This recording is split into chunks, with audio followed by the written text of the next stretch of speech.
अस्सलाम वालेकुम व्यूअर्स, मैं हूं राजा अली और आप देख रहे हैं फैक्ट फाइंडर, जहां हम आपको बताते हैं रियल एस्टेट से जुड़े तमाम हकायक, प्रॉपर्टी की सिचुएशन ऑन ग्राउंड रियलिटीज़। इसी हवाले से आज हमारे साथ मौजूद हैं अवैस जंजुआ, प्रॉपर्टी जोन के ओनर हैं और पाकिस्तान की रियल एस्टेट में चंद दिहाइयों से काम कर रहे हैं और प्रॉपर्टी को बहुत अच्छे तरीके से समझते हैं। अवैस साहब, बहुत शुक्रिया, आपने हमें टाइम दिया।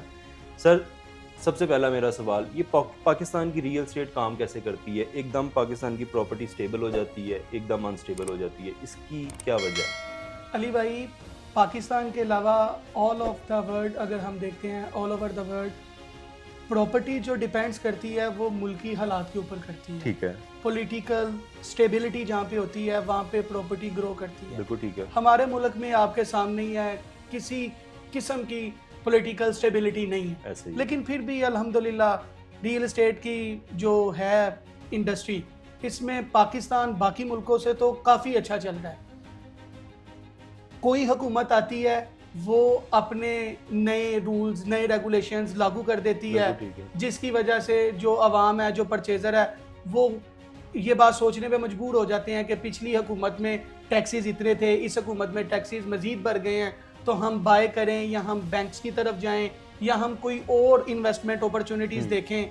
तो ये सारा डिपेंड हो रहा होता है पॉलिटिकल स्टेबिलिटी के ऊपर। बिल्कुल ठीक है। तो अब आप देखें कितने प्रोजेक्ट्स हैं जो जब स्टार्ट होते हैं तो गवर्नमेंट उनकी तरफ नहीं देखती, हालांकि जब एक इलीगल कोई प्रोजेक्ट स्टार्ट हो रहा है गवर्नमेंट को चाहिए उसी वक्त उसका नोटिस करे।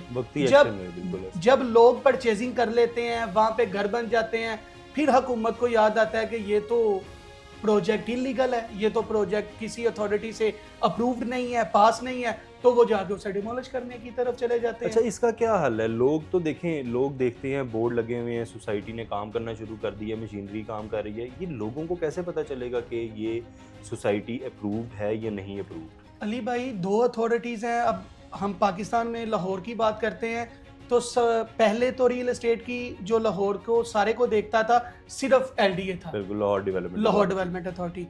अब एलडीए के साथ साथ रूडा आ गया, रावी डेवलपमेंट अथॉरिटी।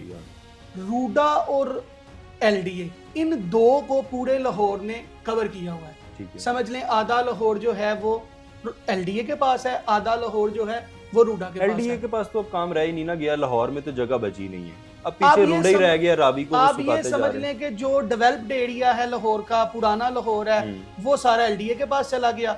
अब जो नई आबादियां बन रही हैं वो बन ही दरिया के साथ साथ रही हैं, तो वो सारा रूडा देखता है। आपका सवाल था कि किस तरह से क्लाइंट को ये पता चलेगा बोर्ड शोर्ड देखने के बाद कि ये सोसाइटी लीगल है, अप्रूव्ड है, इधर इन्वेस्टमेंट करनी चाहिए। तो भाईजान, दो ही अथॉरिटी हैं, उन दोनों में से आपने देखना है कि ये सोसाइटी जहां पे एज ए क्लाइंट मैं एक 5 मरले का 10 मरले का प्लॉट परचेज करने के लिए जा रहा हूँ, ये या तो रूडा के अंडर होगी या ये एलडीए के अंडर होगी। रियलिटर, रियल एस्टेट एजेंट जिसको कहते हैं, ये इतना जालिम क्यों होता है? अपनी चंद रुपए की कमीशन की खातिर ये अगले बंदे की ज़िंदगी बर्बाद कर देता है, जिसकी सारी ज़िंदगी की मेहनत होती है। ये मैं सवाल अक्सर अपने पॉडकास्ट में करता हूँ, क्योंकि हमने बहुत सारे लोगों को रोते धोते देखा।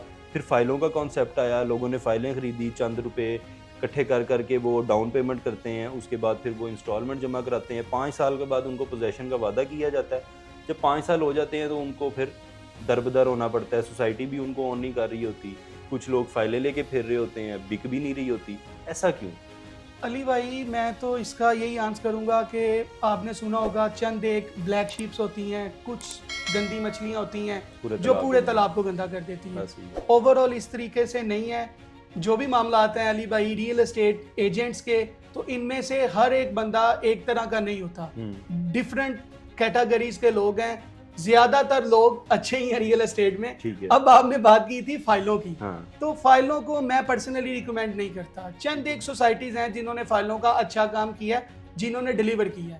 मैं as a property advisor, property consultant आपको और आपके देखने वालों को यही रिकमेंड करूंगा कि आप ऑन ग्राउंड प्लॉट्स की तरफ आएं।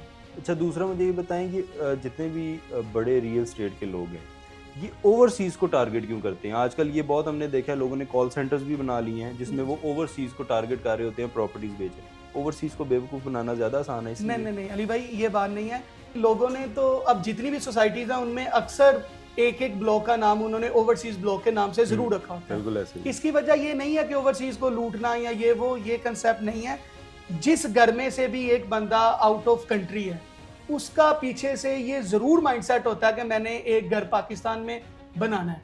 तो पाकिस्तान में अगर घर बनाना है तो वो किस सोसाइटी में बनाना है, और फिर हर सोसाइटी वालों ने ओवरसीज को अट्रैक्शन देने के लिए उनके नाम से एक एक ब्लॉक रखा हुआ है ओवरसीज के नाम से। आप अपने प्रॉपर्टी के काम में कितने % टारगेट करते हैं ओवरसीज को? भाजन मैं तो कहूँगा कि हम लोग तो 50% भी नहीं करते, लेकिन ये है कि जब हमारी सोशल मीडिया पे कैंपेन्स चल रही होती हैं, हम अपने पेजेस को बूस्ट कर रहे होते हैं, तो उसमें हम देखते हैं कि 20% 30% हम ओवरसीज को भी ओवरसीज का इंटरेस्ट भी तो होगा ना, इसी वजह से ही ओवरसीज इतनी आसानी से आ भी जाता है और फंस भी जाता है। अली भाई, रियल एस्टेट की जो ये दुनिया है, इसमें आप समझ लें कि 30-40% तो डिपेंडेंट है ओवरसीज के ऊपर। और इस इंडस्ट्री में झूठ कितने % है? झूठ का भी भाई मैं अब क्या कह सकता हूँ, ये तो पर्सन टू पर्सन वेरी करती हैं। फिर भी आप इस मार्केट का हिस्सा है ना। देखें, जब हम मीडिया की बात करते हैं, हम कहते हैं मीडिया में ब्लैकमेलर्स भी मौजूद हैं, वो लोग भी मौजूद हैं जो बहुत अच्छा काम कर रहे हैं और फेयर काम कर रहे हैं जी।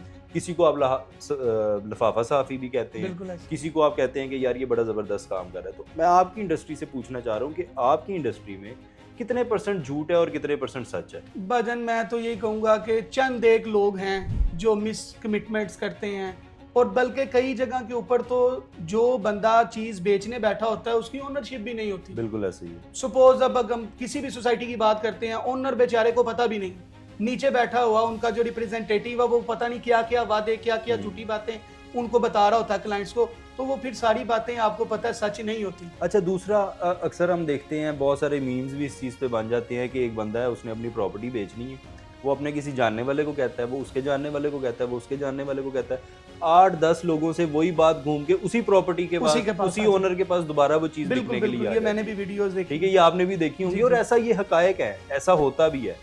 बहुत सारे ब्रोकर अपने 5-5, 10-10 हज़ार रुपए के चक्कर में यहाँ तो सौदा खराब कर देते हैं, या जिसकी प्रॉपर्टी होती है जो बेचने बैठा होता है उसी के पास घूम फिर के वो प्रॉपर्टी वापस आ जाती है। ये मेरा सवाल आपसे ये करने का मकसद बेसिकली ये था कि लोग कैसे जज करेंगे कि कौन सही प्रॉपर्टी वाला काम कर रहा है और कौन जो है वो नौसरबाजी कर रहा है। भजन, ये जो चीज़ आपने वीडियोस का हवाला दिया ना, ये बेसिकली है जो लोग काम करते हैं ना, डीलर टू डीलर। हाँ। उनका अपना कोई क्लाइंटेज नहीं है, उनका अपना कोई नेटवर्किंग सिस्टम नहीं है, ना कोई क्लाइंट्स का, ना कोई परचेजर बायर्स का।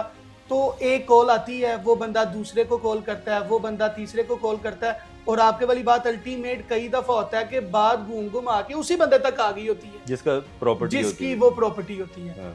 अब आपका सवाल था कि किस तरीके से जज किया जाए कि कौन सा प्लेटफॉर्म अच्छा है, कौन सी स्टेट एजेंसी अच्छी है, कि हम किस जगह पे जाएं, कौन सी जगह रिकमेंड करें।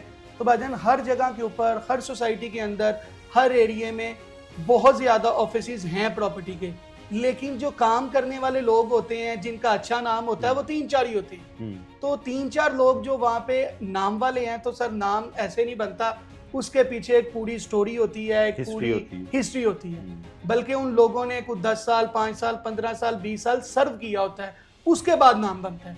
तो मैं तो रिकमेंड करूंगा, जिस तरह से कोई भी बंदा कोई भी चीज परचेज करने के लिए ब्रांड की तरफ जाता है कि हम अच्छे ब्रांड की तरफ जाएं, तो प्रॉपर्टी खरीदते वक्त भी आप लोग कम से कम किसी एजेंट को देख रहे हैं तो ये जरूर देखें कि आप किसी अच्छे बंदे के पास, अच्छे एजेंट के पास, अच्छे स्टेट वाले के पास जाएं जो कि आपको अच्छा सर्व करे।